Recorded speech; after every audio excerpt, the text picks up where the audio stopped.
All right, as we ramp up the coverage ahead of the budget speech, let's continue the focus on what is to be expected of Finance Minister Enoch Godongwana. South Africa's state-owned companies are in a shambles. That's not an understatement. Let's discuss this, and we speak now to Professor Miriam Altman. She is from the School of Economics at the University of Johannesburg. Professor, thank you very much for your time. Can we start with the economy, if you don't mind, because that will help us cascade down to the SOEs as to whether any money should be given to these. The South African Reserve Bank releasing data yesterday suggesting that the economy is at risk of a technical recession. How heavily is that weighing on the finance minister's mind, you think? Well, I would think it was weighing very heavily. His original projections were, for over 1% growth, which is still very slow.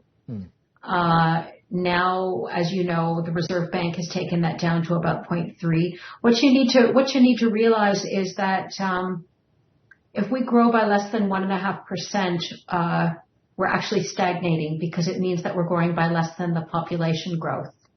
We're stagnating or in decline, and we were in that situation pre-COVID, that the economy was shrinking in 2019. So, and that's caused by a whole range of things, from which are mostly located in declining institutions in the state, which need to be turned around. That is actually right now the most important thing that needs attention.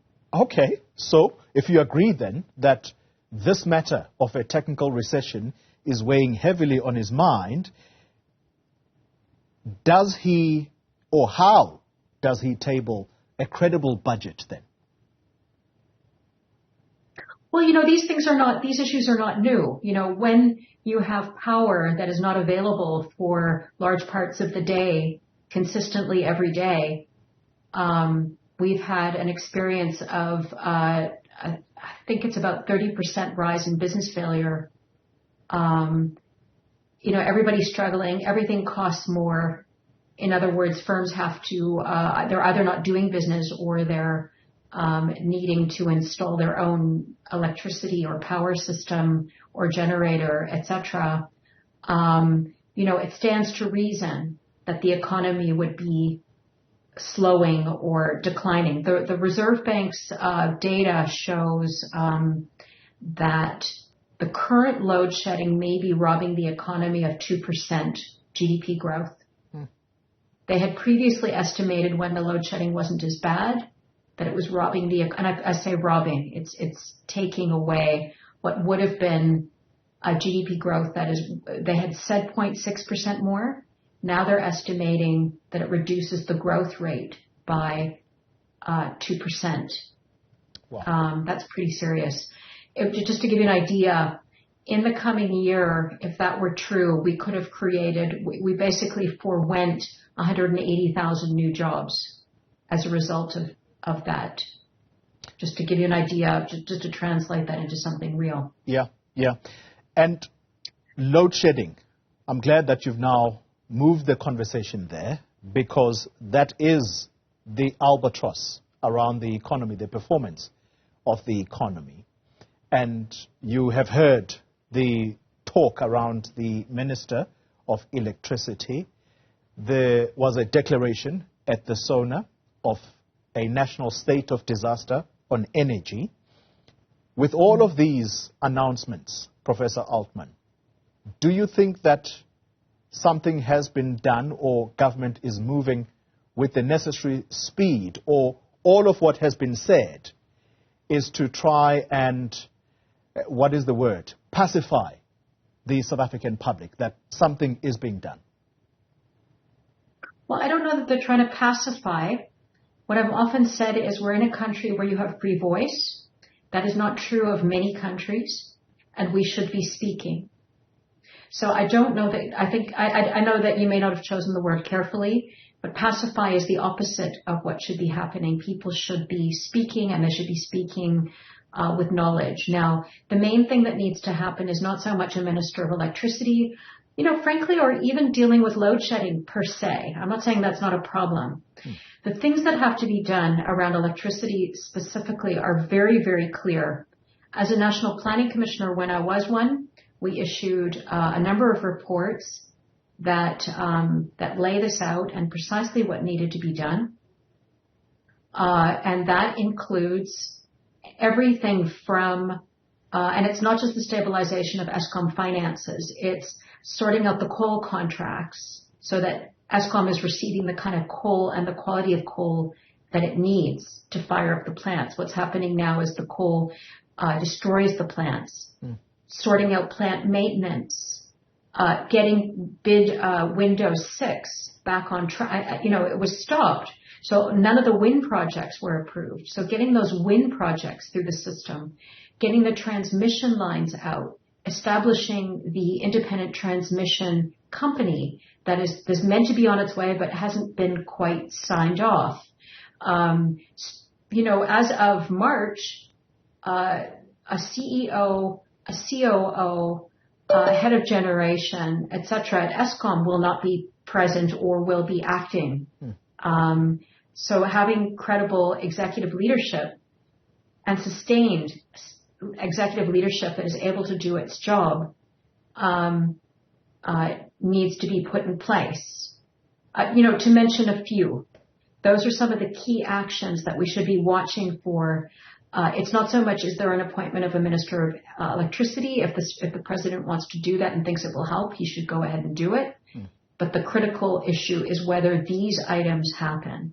And that's what the public should be watching. Professor Altman, I'll tell you why I chose this word, pacify.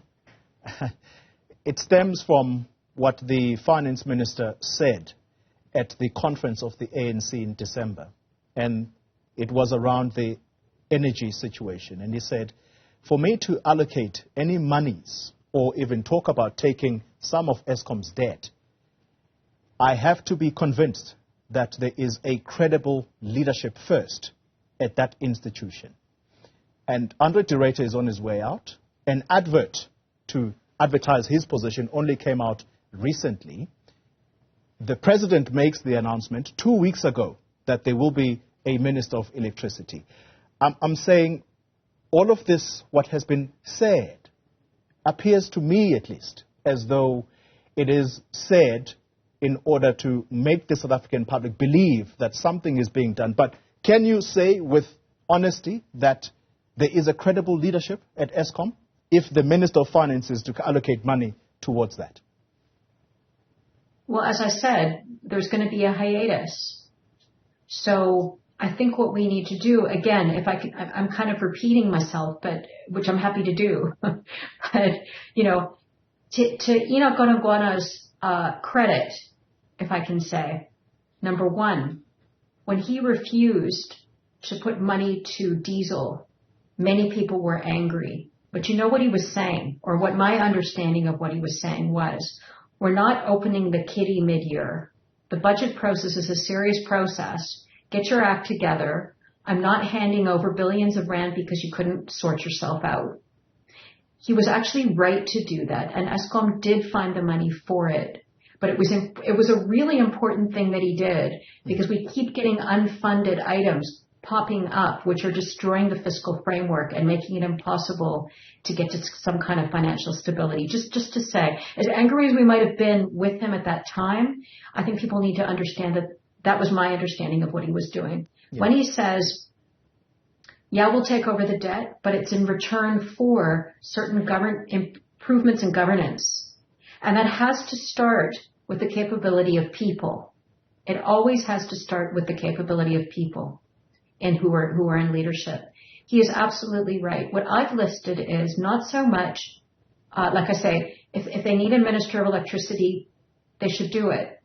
But what we need to be watching is not so much that, but the content of what needs to be done, the progress with embedded generation, the transmission lines, the setting up of a transmission company, the coal contracts unraveled and put together properly, getting the wind projects on board that were not approved in bid window 6, securing the top executive leadership that has the right kinds of capability as are needed to turn around a huge utility like Eskom, creating multi-markets so that we have more than one. One of the problems with the SOEs right now is some of them operate as monopolies, and they're not operating very well. And so having competition in some of these markets would enable different technologies, as solar and wind does, that you've got different opportunities for solving and delivering service, which in the private sector is something that always ups anybody's game. That needs to start happening in public service delivery, or it does actually happen, but it needs to be done more. So these are the things that need to be followed. Just to say to your viewers, I will be publishing an article that basically lays out what I'm arguing now with more numbers in News 24 tomorrow morning. Yeah. If people find that helpful, they'll get more granular insight into that. And my thought is, I hope that doesn't pacify people, but that it makes people and helps people be informed about what they should actually be watching for, to know whether there's progress and how to raise their voice. Because this, like I say, this is a free country, and not everybody has that opportunity. We should be using that in an effective, constructive way. Professor Altman, last question to you, and briefly if you can. With all that's been said then, do you think that the SOEs, as dismal as they have been, do they deserve any money allocated towards them? It's not how I would have looked at it. At the moment, a number of them are, as I say, monopoly providers. So that's Transnet, Eskom, PRASA, AXA, and similar. You can't suddenly have a market when you have a monopoly provision. There has to be a process of transition to achieve market reform.